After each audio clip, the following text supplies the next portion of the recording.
नमस्कार मैत्रिणींनो, ओजेस शेट्टी क्रिएशनमध्ये तुमचे स्वागत आहे।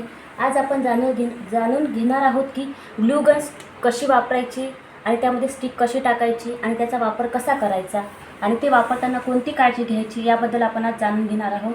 हे आहे एक्सटेन्शन बोर्ड, ही आहे ग्लू गन, ही माझी 100 वॅटची आहे आणि हे याला एक छोटीशी बटन असते ती ऑन करायची। आणि ही ग्लू स्टिक, ह्या आहे ग्लू स्टिक माझ्या 11 mm आहे। ते याच्यामध्ये असे टाकायचे, जोपर्यंत ही स्टिक आतमध्ये जाते तोपर्यंत ही स्टिक आतमध्ये टाकायची आणि गन गरम व्हायसाठी 5 मिनिटासाठी ठेवून द्यायची।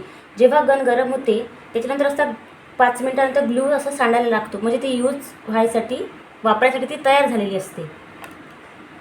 ग्लू गन वापरताना नेहमी अशी उभीच ठेवायची आणि याची जी नोक असते त्याला हात लावायचा नाही, कारण ती गरम झालेली असते। आणि हे ट्रिगर असते, आपल्याला जेव्हा आपण यूज करायचं तेव्हा हे असं ट्रिगर दाबायचं असते। आता माझी गन गरम झालेली आहे, मी तुम्हाला सांगते की वापर कसा करायचा ते दाखवते तुम्हाला, मी कसा वापर करते ते। ग्लू चांगला गरम व्हायचा आहे, त्याच्यामुळे तो एकदम असा पडत नाही आहे। 5 मिनिटं झाले की ग्लू चांगल्या प्रकारे गरम होतो आणि असा चांगला पळायला सुरुवात होते। आणि तुम्हाला हे मी उलनचं काम करते, तर मी तुम्हाला अशी त्याच्यावरती उलन चिपकून दाखवते।